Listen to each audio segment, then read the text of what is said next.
Big success of the Gujarat ATS. ISIS module busted. 4 suspects, including 1 woman, arrested from Porbandar. ATS has arrested 4 persons. This includes a foreign national from Porbandar. And it has been revealed that these people have links with international terrorist organizations.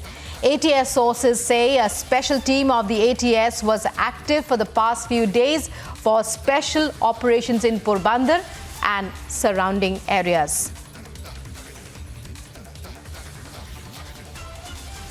And joining me now for all the details on this is my colleague Priyanka from Gujarat. Priyanka, where are you right now? If you can tell us about this, it's a huge success for the Gujarat ATS. We believe that these operations, investigations into the presence of these 4 suspects and, well, they had been going on for some time.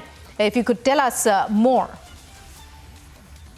That's right, Rukma. As you pointed out, this is a long-term investigation that is being carried out by the Gujarat ATS, a long-term crackdown of sorts that is being carried out by the Gujarat ATS as well to uncover the entire ISIS network that has been operating in the state and has been carrying out anti-India activities as well. Now, speaking specifically about these 4 people, because as of now, the officers have taken them into custody and they will be bringing them back to Gandhinagar, where they will be officially, of course, producing them for the remand as well. So all of those procedures will be done. But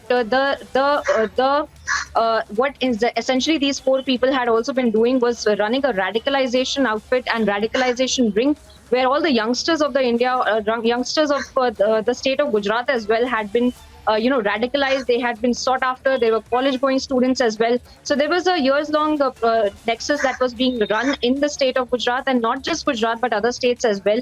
Of course, not too much information is being divulged as of now by the Gujarat ATS, since they are saying that there might be some more suspects that they will be arresting and taking into custody so that they can be interrogated further, because these 4 people are already in the custody and they are being interrogated by the Gujarat ATS as well. Now, speaking about how this entire long-term crackdown had also been carried out, Rukma, we had seen how the Gujarat ATS just 2 weeks ago had also taken into account the Bangladeshi nexus as well, the illegal Bangladeshi citizens that had been coming into in India, in Gujarat, and carrying out the anti-India activities. So all of those things have been in the radar of the Gujarat ATS, and now taking it a little further, they have, of course, carried out a long-term crackdown on all of these ISIS modules.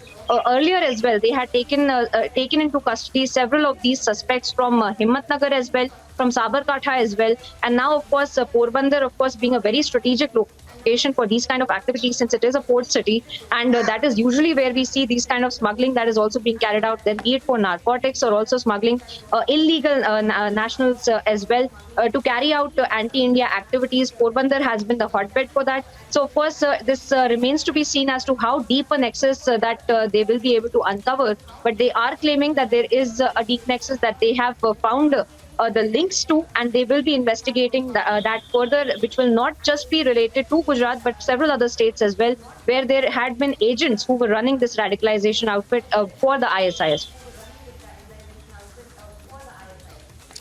Right, Priyanka, we're hearing that the network has spread to other states as well. Among the suspects who have been taken into custody, one is a woman. Give us a sense, so that the public could be more aware.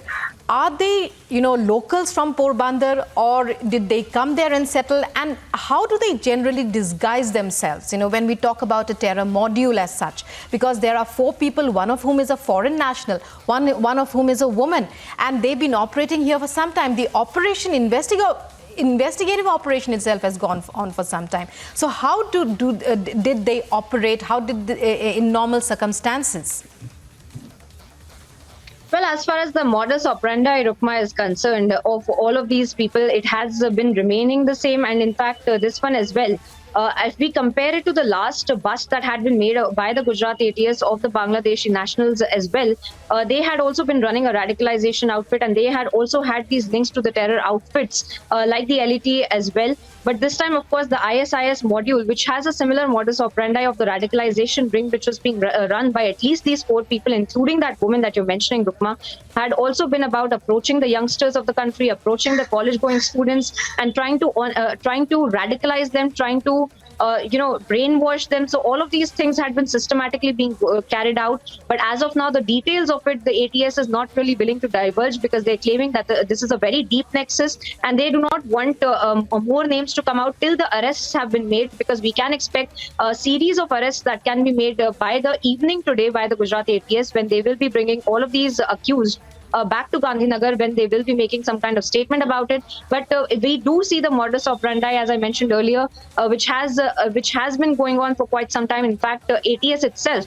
had made several of these busts, like I mentioned, in the north of Gujarat, but not just in Gujarat, also in other states, as you had also mentioned, Rukma, because the ATS is now looking at how the international link had also been operating, and how this international links had been carrying out anti-India activities on Indian soil, and how Gujarat had been used as a gateway for that to entering into the country because of the port, and specifically from cities like Porbandar, which have had a history of this kind of smuggling. This has had a history of this kind of illegal border crossing as well for several other citizens. So all of those things will be taken into the purview of the Gujarat ATS investigation that has been going on for quite some time, and we can expect more details of the modus operandi, specifically of these 4 people and that woman from Surat that had been taken into custody by evening.